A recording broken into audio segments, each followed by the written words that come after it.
நீங்கள் பார்த்து ரசித்துக் கொண்டிருப்பது பந்தல் மீடியா இந்தியா தொலைக்காட்சி.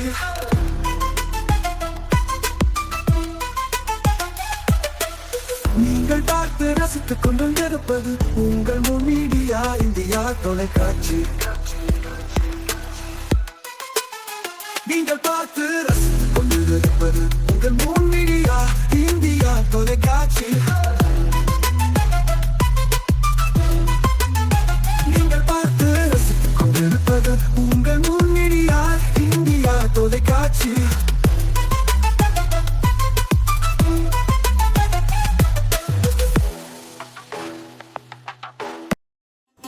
நாளும் ஒரு திருக்குறள். நடுவு நிலைமை. நன்றே தரினும் நடுவிகந்தாம் ஆக்கத்தை அன்றே ஒழிய விடல். விளக்கம். தீமை பயக்காமல் நன்மையை தருவதனாலும் நடுவு நிலைமை தவறி உண்டாகும் ஆக்கத்தை அப்பொழுதே கைவிட வேண்டும்.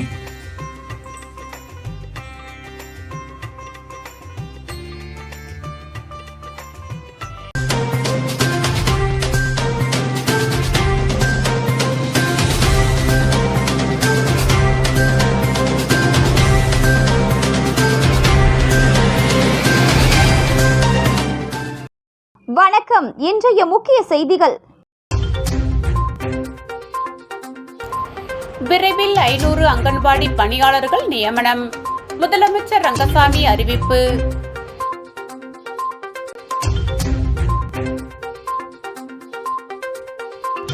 சாலையோர நடைபாதையில் நடந்து சென்ற சிறுமியை கடித்து குதறி திருநாய். பதபதிக்கும் சிசிடிவி காட்சிகள்.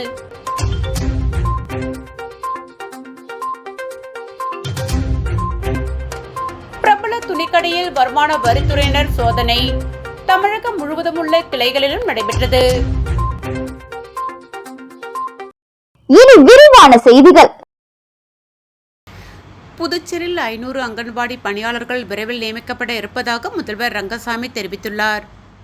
புதுச்சேரி அரசின் மகளிர் மற்றும் குழந்தைகள் மேம்பாட்டுத்துறை சார்பில் 8வது தேசிய ஊட்டச்சத்து மாத துவக்க விழா கம்பன் கலையரங்கில் இன்று நடைபெற்றது.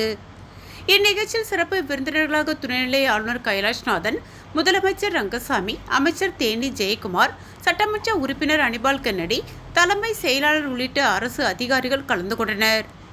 விழாவில் அங்கன்வாடியில் முன்பருவ கல்வியை முடித்த குழந்தைகளுக்கு சான்றிதழ்களும், கர்ப்பிணிகள், பாலூட்டும் தாய்மார்களுக்கு ஊட்டச்சத்து பெட்டகம் மற்றும் மரக்கன்றுகளை வழங்கப்பட்டது. தொடர்ந்து நிகழ்ச்சியில் பேசிய முதலமைச்சர் ரங்கசாமி, விளையும் பயிர் முளையிலேயே தெரியும் என்பதற்கு இணங்க குழந்தைகளுக்கு சத்தான உணவு கொடுப்பதன் மூலம் ஆரோக்கியமான சமுதாயத்தை உருவாக்க முடியும். அதனால்தான் நமது அங்கன்வாடிகளில் கர்ப்பிணிகள், பாலூட்டும் தாய்மார்கள், குழந்தைகளுக்கு தேவையான முட்டை, கொண்டைக்கடலை, சத்து மாவு வழங்கப்படுகிறது. புதிதாக 500 அங்கன்வாடி ஊழியர்கள் விரைவில் நியமனம் செய்யப்பட இருக்கிறார்கள். இதற்கான அறிவிப்பு ஓரிரு நாளில் வெளியாகும். குழந்தைகளுக்கு அடுத்தபடியாக நாம் பாதுகாக்கப்பட வேண்டியதாக முதியவர்கள். அவர்களுக்கு சரியான நேரத்தில் பென்ஷன் தொகை வழங்குவதை அரசு உறுதி செய்து இருக்கிறது. 7ஆம் தேதிக்குள் அனைத்து முதியோர்களுக்கும் உதவித்தொகை செலுத்தப்படுகிறது. இதனை கருத்தில் கொண்டு கூடுதலாக 10,000 முதியோர்களுக்கு உதவித்தொகை வரும் 18ஆம் தேதி வழங்க இருக்கிறோம். இதை தவிர இன்னும் 5,000 விண்ணப்பங்கள் இருக்கிறது. இதனையும் படிப்படியாக கொடுப்போம். எல்லாவற்றிலும் சொன்னதை செய்யும் அரசாக உள்ளது. இவ்வாறு அவர் பேசினார். பணி நிறுவனம் செய்ய இந்த நிலையில் நம்முடைய அரசு முடிவு செய்கின்றோம். நீ எல்லா வேலையும் சரியா செய்யணும் அப்படின்னு சொல்லுவேன். எந்த வேலையை தான் நீங்க செஞ்சு கொடுக்கணும் அப்படின்னு சொல்லுவேன். ஆனால் அது அங்கன்வாடி ஊழியர்கள் அதை சரியான முறையை கடைபிடித்து அரசு என்ன திட்டத்தை கொண்டு வந்து சில சமயம் சிரமம் இருந்தாலும் அதை சரியான நிலையில் செய்து கொடுத்து கொண்டு வருகிறார்கள். அதை மறுக்க முடியாது. அதை நான் நிறைய தடவை கண்கூட பார்த்துருக்கேன். அது மாதிரி அங்கன்வாடி மிக முக்கியமான, அதாவது தாய்மார்களுக்கு, குழந்தைகளுக்கு தேவையான நிலையில் அங்கன்வாடி ஊழியருடைய பணி மிகவும் சிறப்பாக இருப்பதை நாம் மறுக்க முடியாத ஒன்று. ஒன்று பார்த்து குழந்தைகளுக்கு அந்த கல்வி, அந்த குழந்தைகளுக்கு என்னென்ன எப்படி சொல்லிக் கொடுக்குறோம், இந்த ஒரு பழத்தை பற்றி எப்படி, ஒரு பறவை பற்றி எப்படி தெரிவிக்கிறோம், பிள்ளைகள் பேச சொல்கிறோம் அப்படின்னா அவங்க சொல்லும்போது அவனுடைய பணி மிகவும் பாராட்டக்கூடிய நிலை இருப்பதை தான் பார்க்க முடிகின்றது. அவர் சில கோரிக்கைகளும் இருக்கு, சில கோரிக்கைலாம் வச்சிருக்காங்க. அந்த கோரிக்கையை நிறைவேற்றி கொடுக்கக்கூடிய அரசு சில நடவடிக்கைகளை எடுத்து வருகின்றது. அரசு இந்த கோரிக்கையை பார்க்குறாங்க, கேட்குறாங்க, அதே முடிவு அரசு. மேலும் இப்போ நாங்கள் இன்னும் ஒரு 500 துறையில் அங்கன்வாடி ஊழியர்கள் மற்றும் அதுக்கு பணி நியமனம் செய்ய இருக்கோம். விரைவிலேயே அனைவரும் இன்னும் 2 நாட்கள் விளம்பரம் வரும்னு நினைக்கிறேன். அந்த அங்கன்வாடி ஊழியர் 500க்கும் மேற்பட்ட இருக்கின்றார்கள்.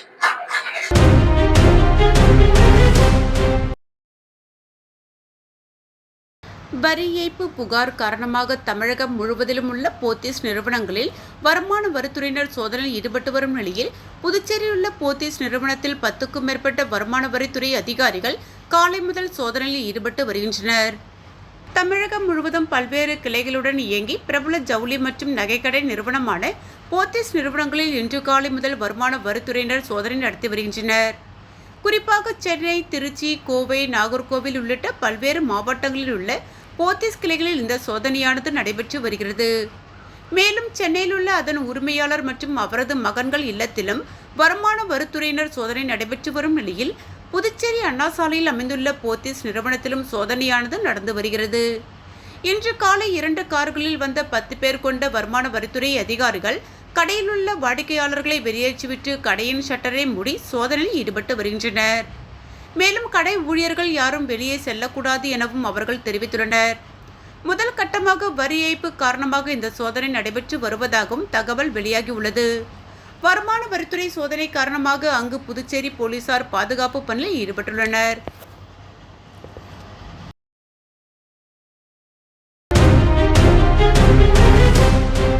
புதுச்சேரி நகரப்பகுதியில் நடைபாதையில் நடந்து சென்ற சிறுமியை திருநாய் ஒன்று கடித்து குதறிய நிலையில் சிறுமி கையில் ரத்தம் சொட்ட சொட்ட கதறி துடிக்கும் சிசிடிவி காட்சிகள் வெளியாகியுள்ளது. புதுச்சேரி வீதிகளில் இரவும் பகலும் கட்டுப்பாடின்றி அலைந்து திரியும் திருநாய்களின் எண்ணிக்கையும் அவற்றின் ஆபத்துகளும் அபாயகரமான அளவில் அதிகரித்துள்ளன.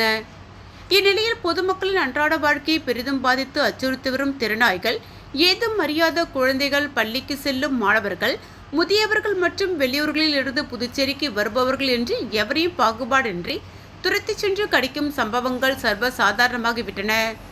மேலும் இருசக்கர வாகன ஓட்டிகளை அச்சுறுத்தி அவர்களை விபத்துகளுக்கு உள்ளாக்கும் கலவரங்களும் நாள்தோறும் அரங்கேறிக் கொண்டிருக்கின்றன.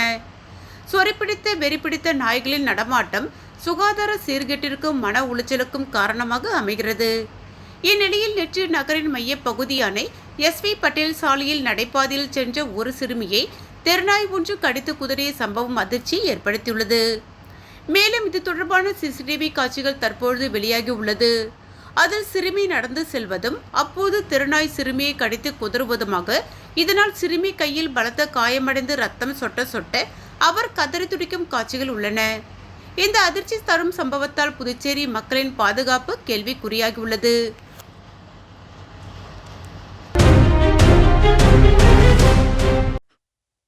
So பிரியா, நீங்க எப்போ பிசினஸ் ஆரம்பிச்சீங்க? என்னோட பீரியட்ஸ் லைஃப் என்ட்ரி கொடுத்தப்போ. ஆனால் அதை பற்றி சொல்ல எனக்கு பயம். ஸ்கூல் பெஞ்சில் உட்கார பயம், பஸ்ஸில் லீக்கேஜ் ஆகிடுமோன்னு பயம், ரன்னிங் ரேஸில் ஓட பயம். இப்போ அந்த பயமுக்கு ஒரு ஃபுல் ஸ்டாப். அதுக்கு தான் நம்ம பெண்மை சானிட்டரி நாப்கின் இருக்குல்ல. லீக்கேஜ் இல்லை, இரிட்டேஷன் இல்லை, கெமிக்கல் இல்லை, பியூர் காட்டன் கம்ஃபர்ட் மட்டும்தான். பெண்மை சானிட்டரி நாப்கின் கம்ஃபர்டபுள்னா பீரியட்ஸும் கம்ஃபர்டபுள்.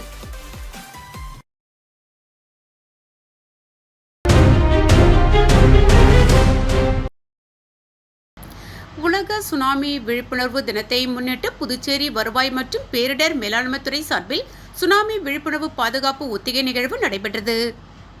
சுனாமி வந்தால் கடலோர பகுதி மக்கள் எப்படி தம்மை பாதுகாத்துக் கொள்ள வேண்டும் என்பது குறித்து தத்ரூபமாக செயல் விளக்கம் அளிக்கப்பட்டது.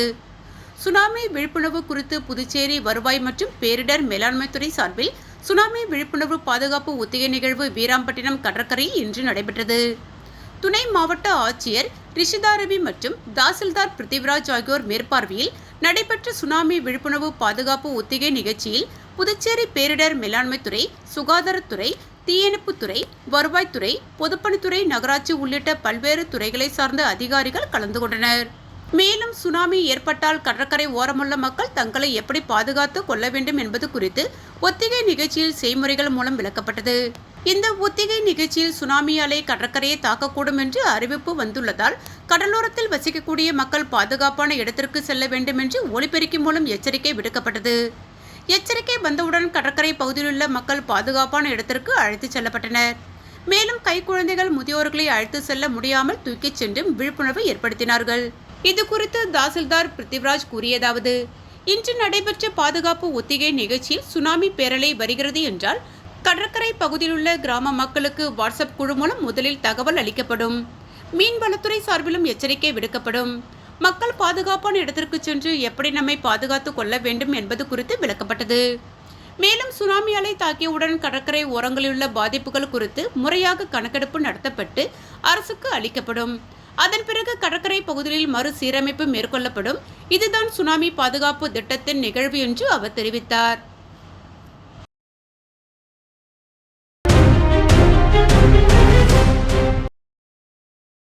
புதுச்சேரியில் 3 நாட்கள் நடைபெறும் ஆல் இந்தியா லெவல் டென்னிஸ் போட்டியை முதலமைச்சர் ரங்கசாமி டென்னிஸ் விளையாடி தொடங்கி வைத்தார். போட்டியில் பங்கேற்ற விளையாட்டு வீரர்கள் ரோஜா பூக்களை கொடுத்து முதலமைச்சரிடம் வாழ்த்துக்களை பெற்றனர். புதுச்சேரியில் என்ஆர் கோப்பைக்கான ஆல் இந்தியா லெவல் டென்னிஸ் போட்டி இன்று தொடங்கியது. போட்டியானது Puducherry NR tennis court, circle T, Pondicherry white town, circle sports, Pondicherry Anna சாலை, Indira Gandhi stadium Uppalam, Indira Nagar tennis court, Gorimedu உள்ளிட்ட 8 இடங்களில் நடைபெறுகிறது. இன்று தொடங்கி வருகின்ற 14ஆம் தேதி வரை 3 நாட்கள் நடைபெறும் இந்த போட்டியில் தமிழ்நாடு, ஆந்திரா, கர்நாடகா, கேரளா உள்ளிட்ட பல்வேறு மாநிலங்களில் இருந்து 553 வீரர்கள் மற்றும் வீராங்கனைகள் கலந்து கொண்டனர். கோரிமேடு என்ஆர் டென்னிஸ் மைதானத்தில் தொடங்கிய போட்டியில் சிறப்பு விருந்தினராக கலந்து கொண்ட முதலமைச்சர் ரங்கசாமி டென்னிஸ் விளையாடி போட்டியினை தொடங்கி வைத்தார்.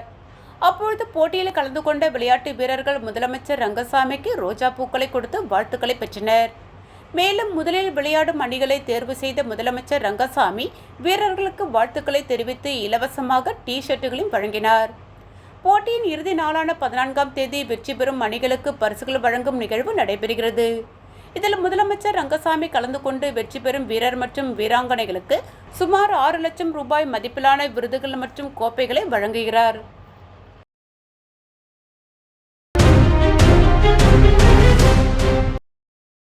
மகாகவி சுப்பிரமணிய பாரதிய நினைவு நாளை முன்னிட்டு கவியரங்கம் நடைபெற்றது.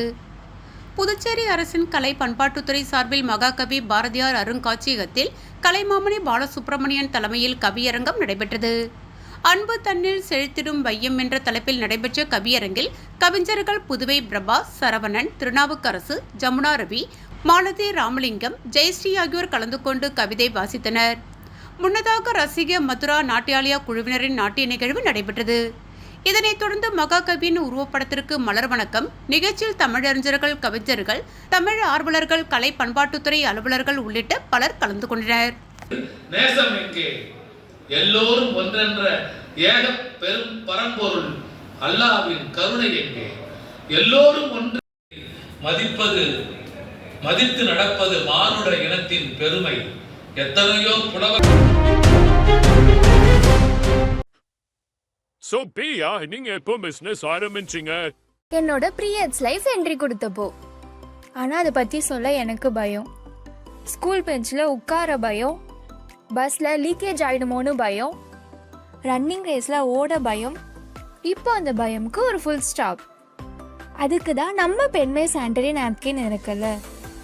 லீக்கேஜ் இல்லை, இரிட்டேஷன் இல்லை, கெமிக்கல் இல்லை, பியூர் காட்டன் கம்ஃபர்ட் மட்டும்தான். பெண்மை சானிட்டரி நாப்கின் கம்ஃபர்டபுள்னா பீரியட்ஸும் கம்ஃபர்டபுள்.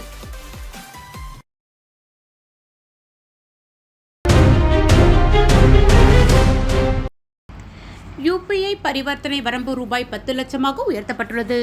வருகின்ற 15ஆம் தேதி முதல் இது அமலுக்கு வருகிறது. யூபிஐ மூலம் ஒருவர் தனது வங்கிக் கணக்கில் இருந்து மற்றொரு வங்கிக் கணக்கிற்கும் பங்கு சந்தை முதலீடு, கடனை திரும்ப செலுத்துதல் உள்ளிட்ட பிற பயன்பாட்டிற்காகவும் ஒரு நாளைக்கு அதிகபட்சம் எவ்வளவு தொகையை பரிவர்த்தனை செய்யலாம் என அமலில் இருந்த விதிமுறையை மாற்றி ஏற்கனவே இருந்து வரும் பண பரிவர்த்தனை தொகையை உயர்த்தி இந்திய தேசிய பண பட்டுவாடா கழகம் அதாவது NPCI உத்தரவு பிறப்பித்துள்ளது. அதன்படி பங்கு தந்தை முதலீடு, காப்பீடு பிரீமியம், கடன் மற்றும் கடன் தவணை, அரசுக்கு செலுத்த வேண்டிய தொகை போன்ற நிறுவனங்களுக்கான பரிவர்த்தனையை பொறுத்தமட்டில் UPI மூலம் ஒரு நாளைக்கு அதிகபட்சம் ரூபாய் 2 லட்சம் வரை அனுப்பலாம் என இருந்தது.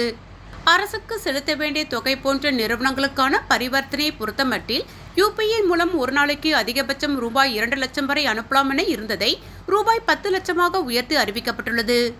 கிரெடிட் கார்டு மூலம் பெறப்பட்ட கடன் நிலுவைத் தொகையை செலுத்துவதற்கான வரம்பு ரூபாய் 2 லட்சத்தில் இருந்து ரூபாய் 6 லட்சமாகவும், நகை வாங்குவதற்கு செலுத்தப்படும் தொகையை பொறுத்தமட்டில் ரூபாய் 1 லட்சமாக இருந்த பரிவர்த்தனை வரம்பு ரூபாய் 6 லட்சமாகவும் உயர்கிறது.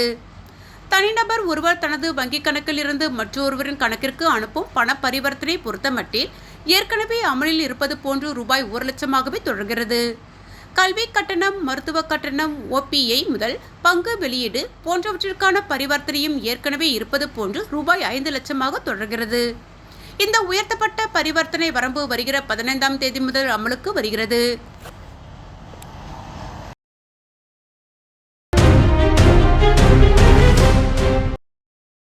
குடிநீரால் பாதிக்கப்பட்ட நெல்லித்தோப்பு தொகுதி மக்களுக்கு திமுக பொதுக்குழு உறுப்பினர் கார்த்திகேயன் ஏற்பாட்டில் தொகுதிக்குட்பட்ட சக்திநகர் பகுதி முழுவதும் இலவசமாக 20 லிட்டர் தண்ணீர் கேன் வழங்கப்பட்டது.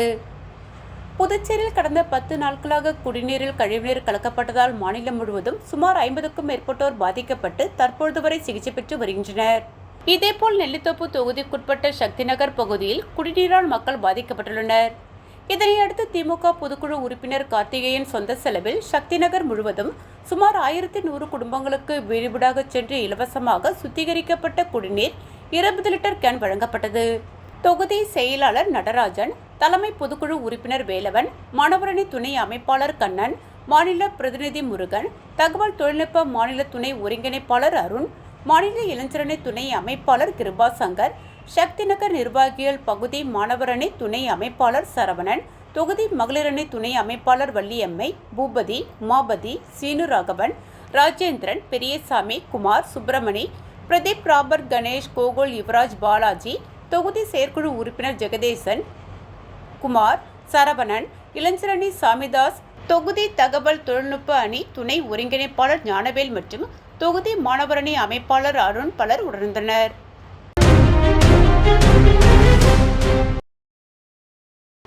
சாப்பிடுவதற்காக நாம் வாழவில்லை, வாழ்வதற்காக நாம் சாப்பிடுகிறோம் என்பதனை புரிந்து கொண்டால் நோயற்ற வாழ்வை வாழலாம் என்று துணைநிலை ஆளுநர் கைலாஷ்நாதன் தெரிவித்துள்ளார்.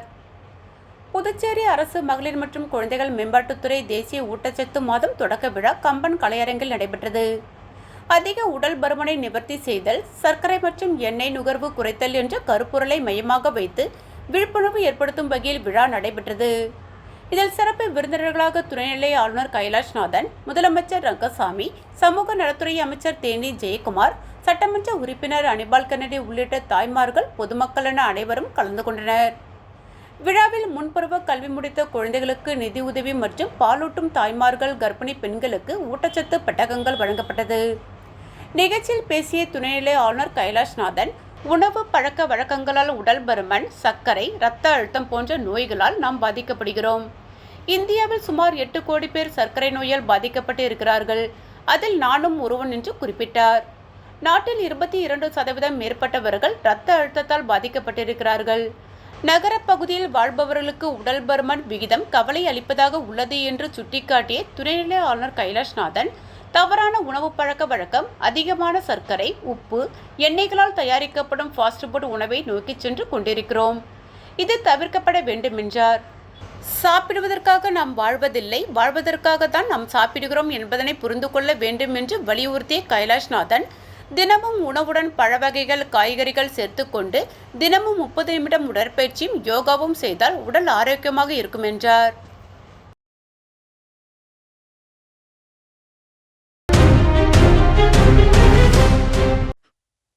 So, Pia, நீங்க எப்போ பிசினஸ் ஆரம்பிச்சீங்க? என்னோட ப்ரீயட்ஸ் லைஃப் என்ட்ரி கொடுத்தப்போ. ஆனால் அதை பற்றி சொல்ல எனக்கு பயம். ஸ்கூல் பெஞ்சில் உட்கார பயம், பஸ்ஸில் லீக்கேஜ் ஆகிடுமோன்னு பயம், ரன்னிங் ரேஸில் ஓட பயம். இப்போ அந்த பயமுக்கு ஒரு ஃபுல் ஸ்டாப். அதுக்கு தான் நம்ம பெண்மை சானிட்டரி நாப்கின் இருக்குல்ல. லீக்கேஜ் இல்லை, இரிட்டேஷன் இல்லை, கெமிக்கல் இல்லை, பியூர் காட்டன் கம்ஃபர்ட் மட்டும்தான். பெண்மை சானிட்டரி நாப்கின் கம்ஃபர்டபுள்னா பீரியட்ஸும் கம்ஃபர்டபுள்.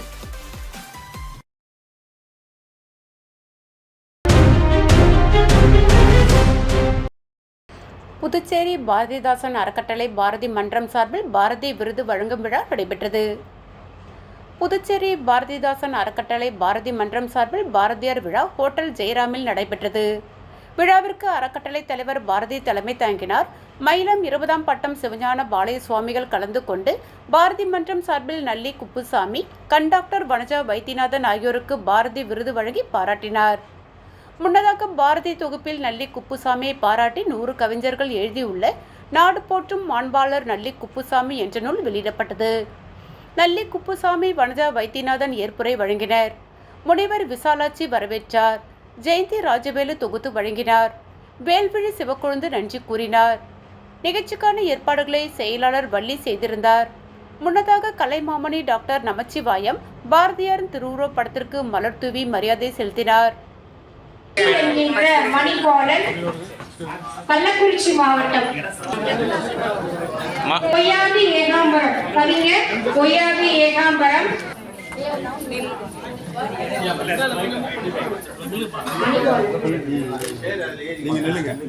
பொய்யாதி ஏகாம்பரம்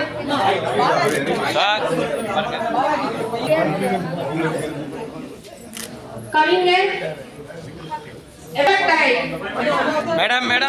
கவிஞர் சுதர்சனம் உழவர்கள்.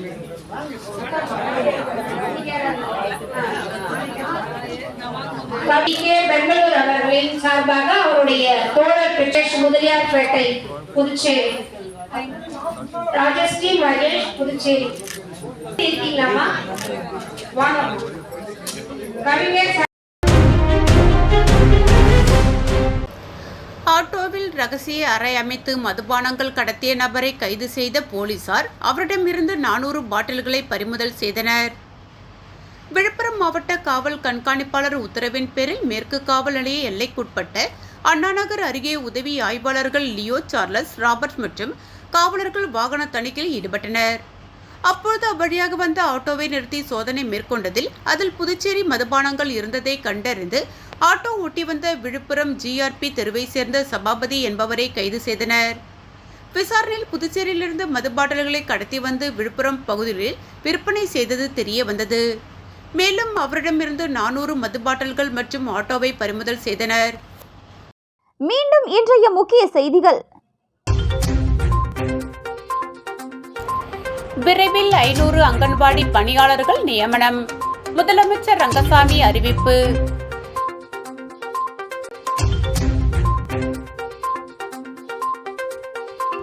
சாலையோர நடைபாதையில் நடந்து சென்ற சிறுமியை கடித்து குதறிய திருநாய். பதபதிக்கும் CCTV காட்சிகள்.